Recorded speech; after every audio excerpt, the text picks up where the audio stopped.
माननीय मुख्यमंत्री जी भजनलाल जी शर्मा साहब का दौरा हो रहा है। ईआरसीपी को लेकर के ईआरसीपी की धन्यवाद यात्रा पे आ रहे हैं और पूर्वी राजस्थान के कई जिलों का वो दौरा करने के लिए निकले हैं। बहुत खुशी की बात है वो आए और ईआरसीपी के बारे में जो उन्होंने कोई निर्णय लिया है उन निर्णय की जानकारी भी वो इस दौरे के माध्यम से देंगे, ऐसी मुझे संभावना है, पूरी उम्मीद है।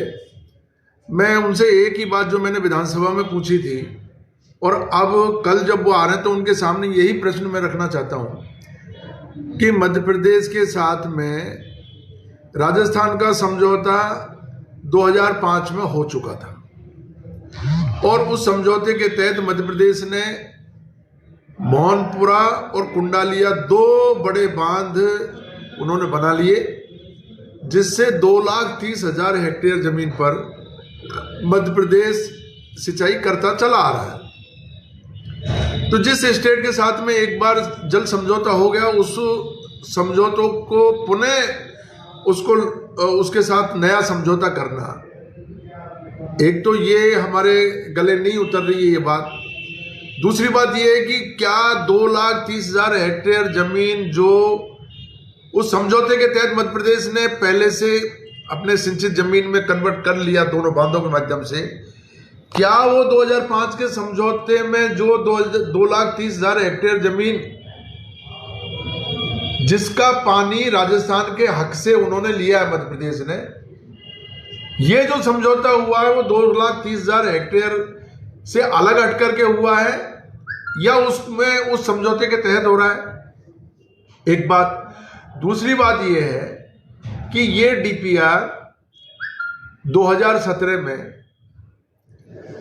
जब मुख्यमंत्री वसुंधरा जी थी, उन्होंने वेबकोस कंपनी के माध्यम से ये डीपीआर बनवाई थी और वेबकोस कंपनी ने सीडब्ल्यूसी के जो नियम है सेंट्रल वाटर कमीशन के और 2010 की जो गाइडलाइन है, उस गाइडलाइन के अनुसार इन्होंने वो डीपीआर बनाई थी। उसमें कांग्रेस का कोई लेना देना नहीं है। बीजेपी की सरकार, बीजेपी के जो माननीय मुख्यमंत्री हम उस समय वसुंधरा जी थी, उन्होंने ही इसकी पहल की। 2005 का जो समझौता हुआ बाबूलाल गौड़ साहब से, उस समय भी इन लोगों ने पहल की। तो हम इसका कोई अन्यथा श्रेय नहीं लेना चाहते। कांग्रेस ने कभी भी ये नहीं कहा कि ये योजना, इसका श्रेय हमको मिलना चाहिए, श्रेय बीजेपी को मिल रहा है, मिलना चाहिए, लेकिन स्टेट के हितों की अनदेखी नहीं हो। 2005 के समझौते के तहत 3900 एमसीएम पानी मिलना था, जिससे जो वेबकोस कंपनी की जो डीपीआर है, उस डीपीआर में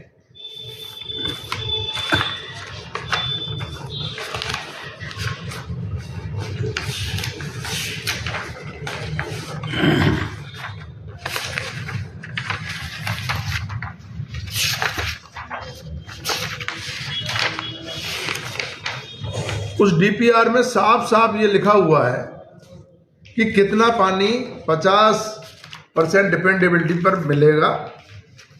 ये एक्सक्लूसिव समरी जो उन्होंने दी, इसमें ड्रिंकिंग वाटर के लिए 1723 एमसीएम पानी, इंडस्ट्रियल वाटर रिजर्व 286 एमसीएम और इरिगेशन प्रोजेक्ट के लिए 1500 एमसीएम पानी, ये उस डीपीआर में उन्होंने अंकित किया था। ये कुल मिलाकर के 3900 एमसीएम के लगभग पानी राजस्थान को मिल रहा था। इरिगेशन में कितना बताया ना? इरिगेशन में 1500 एमसीएम, तो ये 1500.4। ये डीपीआर जो बनाई थी वेबकोस कंपनी भारत सरकार की बहुत प्रतिष्ठित कंपनी है और उस समय वेबकोस कंपनी की जब डीपीआर बनी, उस समय जो व्यक्ति अब जल शक्ति मंत्रालय में दिल्ली में जो काम कर रहे हैं, वो यहाँ चीफ इंजीनियर थे और एक्सपर्ट थे इसके। उन्होंने अपने नेतृत्व में, अपने सानिध्य में ये डीपीआर बनवाई। तो मैं नहीं मानता कि इस डीपीआर में कोई कमी है। फिर भी गजेंद्र सिंह जी ने इस मामले को उलझाया 75% उस पर डिपेंडेबिलिटी पर लाइए, 75% डिपेंडेबिलिटी पर ये अगर बनती है तो केवल 1723 MCM पानी मिलेगा, जो पेयजल के लिए भी पर्याप्त नहीं है। भारी नुकसान राजस्थान के हितों को होने वाला है, 13 जिलों के लोगों को होने वाला है। इसलिए मैंने माननीय मुख्यमंत्री जी से विधानसभा में भी ये प्रश्न किया और उनसे पूछा ये बात कि आप बताइए, आप दिल्ली में जाकर के समझौता करके आए हो। मध्य प्रदेश के माननीय मुख्यमंत्री जी यादव साहब यहां आ गए और आपको लेकर के दिल्ली में चले गए। आपने उनसे समझौता कर लिया, अच्छी बात है, समझौता आपने किया, नेशनल प्रोजेक्ट आप इसको घोषित करा रहे हैं, इससे ज्यादा खुशी की हमारे लिए और क्या बात हो सकती है। लेकिन ये 3900 MCM पानी से कम पर अगर आपने कोई समझौता किया है तो ये हमारे हितों पर कुठाराघात है और राजस्थान के ये 13 जिलों की जनता आपको माफ नहीं करेगी। मेरा आपसे अनुरोध है, कल आप आ रहे हैं, आप आइए और आप इसके बारे में ERCP की धन्यवाद यात्रा के माध्यम से लोगों के आप जो है रूबरू होंगे। लेकिन लोग दबी जवान से आपसे ये पूछना चाह रहे हैं कि भाई आपने ये समझौता किया, इसको उजागर क्यों नहीं कर रहे हो, आप इसको एक्सप्लेन करते। आपसे विधानसभा में पूछा तो आपने जवाब नहीं दिया, आपने उल्टा मेरे से ये सवाल किया, आप क्यों पूछ रहे हो, आप कौन होते हो पूछने वाले, आपने क्या किया है। अरे भाई, हम लोग नहीं पूछेंगे, हम प्रभावित लोग हैं, हम इसके लाभ और हानि के हकदार लोग हैं। पानी कम आएगा तो ज्यादा आएगा, हमारे हितों पर इसका प्रभाव पड़ेगा। हम नहीं पूछेंगे तो क्या पश्चिमी राजस्थान के लोग पूछेंगे।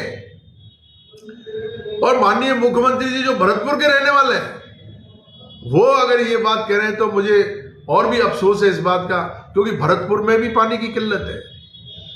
भरतपुर, धौलपुर, करौली, सवाई माधोपुर, गंगापुर, अलवर तक पानी की बड़ी किल्लत है। दौसा पूरा सूखा पड़ा हुआ है। तो किरोड़ीलाल जी उस समय तो बहुत बड़ी बड़ी बातें कर रहे थे, उन्होंने कई बांधों को जुड़वाने के लिए कांग्रेस सरकार के टाइम में ज्ञापन दिया था। हमने उस समय सिंचाई विभाग के अधिकारियों को और माननीय मुख्यमंत्री जी के सामने इस मुद्दे को उठाया और सारे के सारे बांधों को उस DPR में जुड़वाने का काम किया। तो अब वो बांध भी जुड़ गए और समझौता भी हो गया है। तो अब मैं ये कहना चाहता हूं कि ये पानी कम क्यों हो रहा है, क्यों इसको कम किया जा रहा है, क्यों मध्य प्रदेश के हितों की पैरवी की जा रही है। भजन लाल जी को तो राजस्थान की जनता ने मुख्यमंत्री बनाया है, मध्य प्रदेश की जनता ने मुख्यमंत्री थोड़ी बनाया उनको, जो वो मध्य प्रदेश की पैरवी करेंगे। तो मैं उनसे आपके माध्यम से पूछना चाहता हूं, कल वो आए, इस बात का जरूर खुलासा करें कि भाई हमको कितना पानी मिलेगा। और यहां से जो बनास पे ये डूंगरी बांध जो बनना है, प्रस्तावित है, डूंगरी बांध का काम अब कब से चालू करोगे, क्योंकि डूंगरी बांध से ही हमारे गंगापुर के लोगों को पानी मिलेगा। इसलिए प्राथमिकता से डूंगरी बांध का काम चालू करवाए और इसको जो 2005 में समझौता हुआ था उस समझौते की पालना कराएं। मध्य प्रदेश ने जो 2,30,000 हेक्टेयर में जो अतिरिक्त सिंचाई कर रखी है, उस अतिरिक्त सिंचाई को 2005 के समझौते में ही शामिल किया जाए। 2,30,000 हेक्टेयर उनके इस समझौते में से कम करके और वो राजस्थान में 13 जिलों को वो पानी उपलब्ध होना चाहिए। मेरी उनसे विनम्र अनुरोध है कि इसकी अनदेखी नहीं करें, क्योंकि कोई भी नेशनल प्रोजेक्ट घोषित होने के बाद में हमेशा के लिए यहां से चंबल से पानी लेने के दरवाजे बंद हो जाएंगे। हमारी 2005 की जो चंबल गंगापुर नादौती पेयजल योजना है, वो हमारी अधूरी पड़ी हुई है। इंदिरा लिफ्ट का जो काम किया था, वो इंदिरा लिफ्ट का काम भी 20 साल उसको घुमा करके और wild life car, forest car, इनका NOC के चक्कर लगा करके CWC से क्लियर होने के बाद में उस हमारी इरिगेशन का जो प्रोजेक्ट था उसको भी बंद कर दिया।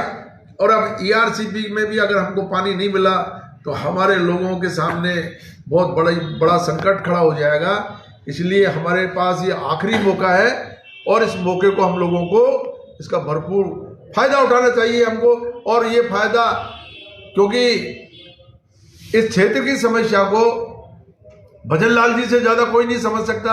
वो यहाँ के रहने वाले हैं, या जन्म लिया है, या पूरे इस एरिया से वो एक एक रग रग से वाकिफ है। तो मेरा उनसे अनुरोध है कि इसको राजनीतिक रंग नहीं दें। बीजेपी कांग्रेस का मतलब नहीं है, ये आम जन से जुड़ा हुआ मुद्दा है। सहानुभूति पूर्वक, सावधानी पूर्वक इसमें निर्णय लेना चाहिए। वो कल आ रहे, हम लोग उनका स्वागत करेंगे। अगर उन्होंने 2005 का अगर समझौता लागू करवाया, हम निश्चित रूप से उनका स्वागत करेंगे। लेकिन अगर मान लो कोई कुठाराघात की बात करके कम पानी अगर वो लेकर के आए, तो हम लोग जो है विवश हो जाएंगे और उनसे इस बात के लिए हम लगातार पूछते रहेंगे। मैं गंगापुर की जनता से भी मैं अपील करूंगा, कल वो आए तो उनसे ये बात जरूर पूछें आप, भाई आप जो समझौता करके आए उस समझौते का खुलासा, और अगर कल आ रहे हैं तो समझौते की कॉपी ले आए, वो कॉपी ले आए, हमारे प्रेस और मीडिया के साथियों को दे दे। जो अपने आप आम जनता में जो भ्रम की स्थिति उत्पन्न हो रही है वो खत्म हो जाएगी। तो मेरा यही अनुरोध है।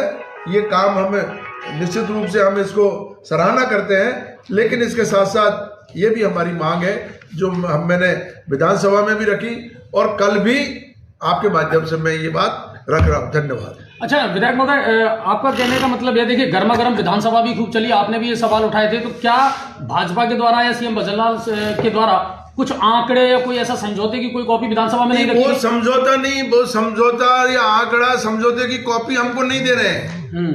मैंने विधानसभा में भी पूछा, आप बताइए, उन्होंने नहीं दिया।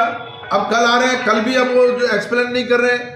नेशनल प्रोजेक्ट घोषित हो गया, नेशनल प्रोजेक्ट घोषित हो गया, नेशनल प्रोजेक्ट तो घोषित हो गया, लेकिन आपने कितने % डिपेंडेबिलिटी पे किया है?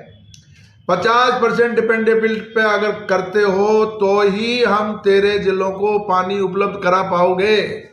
75% डिपेंडेबिलिटी पर हमारा ये प्रोजेक्ट सफल नहीं हो पाएगा।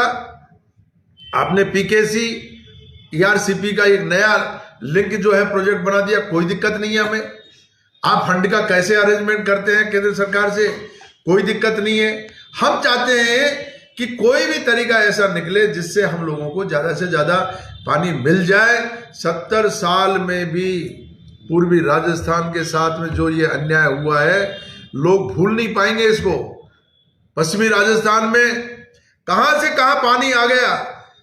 पिछले 40-45 साल से मैं देख रहा हूं, विधानसभा का हर साल का जो बजट पेश होता है उसमें 15 से 20% हिस्सा जो है राजस्थान नहर पे चला जाता है।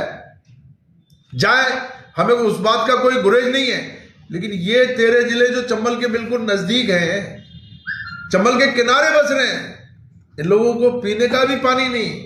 2005 की स्कीम ड्रिंकिंग वाटर की अभी तक पूरी नहीं हो रही है। सिंचाई का जो प्रोजेक्ट बना उसको गोलमोल करके उसको भी आपने कागजों में दफन कर दिया। तो अब ये बात चलने वाली नहीं है। पूर्वी राजस्थान के लोग भी अपने हक और अधिकार के लिए सचेत हो चुके हैं और अपनी मांग कर रहे हो। ईआरसीपी को लेके आपने काफी लड़ाई लड़ी है और अब कल मुख्यमंत्री धन्यवाद रैली यात्रा भी निकाल रहे हैं। क्या आप मुलाकात करने के प्रयास करेंगे? नहीं, मैं तो क्या, मैं आपके माध्यम से उनके सामने ये बात लाना चाहता हूं जो मेरे प्रश्न हैं, और मुझे उम्मीद है कि इन प्रश्नों का वो जवाब दे करके जाएंगे। मैं ये चाहूंगा कि जो जनता में भ्रम की स्थिति हो रही है, आप लोकसभा के चुनाव की वजह से इसका राजनीतिकरण करके लोगों का ध्यान डाइवर्ट करके और आप गुमराह करके लोगों को और पूर्वी राजस्थान के लोगों को, तो और कोई किसी को पूर्वी राजस्थान की जनता कहे या नहीं कहे, लेकिन भजन लाल जी आपको जिंदगी भर तक आपको ये लोग 13 जिलों के लोग कोसेंगे। अगर इसमें कोई कोताही बरत दी तो आपके ये बुराई बंधना निश्चित है। आप इसमें सावधानी रखें, सचेत रह करके इसमें काम करें।